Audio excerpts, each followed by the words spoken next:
wouldn't you want to be that awesome? Yeah? Of course you would. My name is Israel Pranger, and I'm going to teach you a little bit about being that awesome. I'm going to teach you the basics of what a guitar is. I'm going to give you a major scale and a major chord, and you're going to be well on your journey to, well, being awesome, almost as awesome as I am. So, you think, why should I care about what guitar is or even what music is? Well, music is something that's all around us. It's something we listen to on the way to work, when we work out, in our leisure time, and even when we're with that special someone. Music is something that's really important in our lives, and guitar, a huge part of American culture, is something that's a big part of our music we listen to. So, I picked up guitar 10 or so years ago, and while I don't always play guitar, when I do, I'm pretty awesome. Prior to that, when I was much younger, I played violin. While I was never into the violin, it set a good basis for me learning when I got older.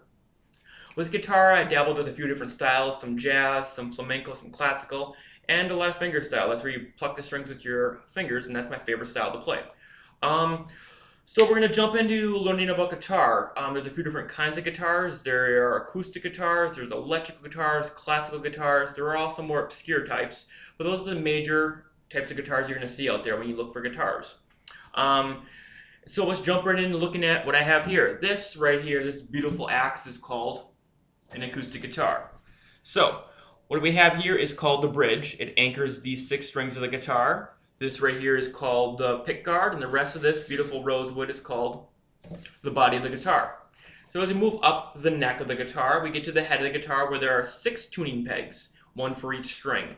And as we move back down the neck of the guitar, we notice there are also 6 strings. Makes sense.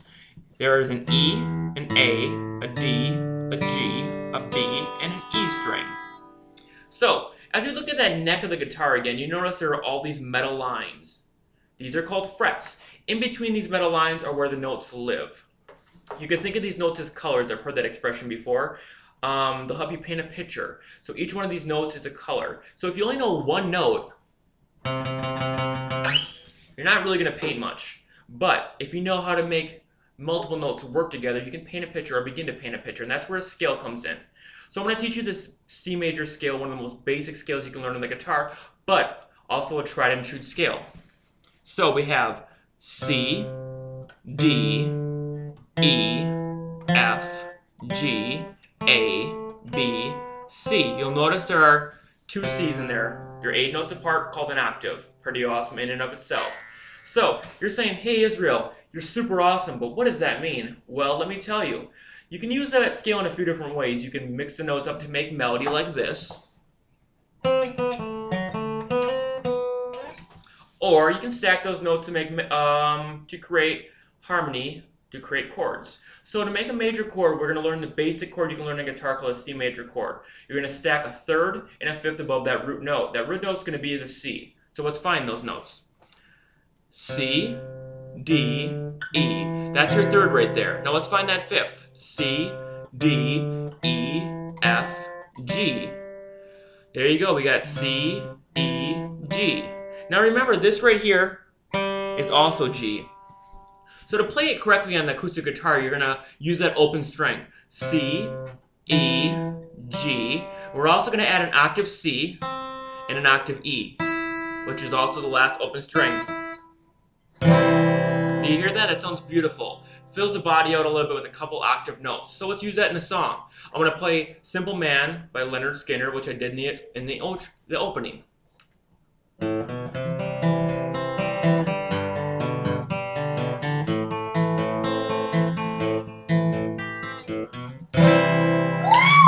Thank you. And now you see that C major chord was a 3rd of that song. There's also a G chord and an A minor chord, created exactly the same way out of that C major scale. Find that root note, that 3rd and that 5th, and you create that chord. So, in retrospect, what do we have? We have the C major scale. C, D, E, F, G, A, B, C. And we have the C major chord. C, E, G, C, E. And there you guys go. In no time at all, you're almost as cool as I am. Keep playing and learn a little more. Thanks, guys. Have a good night.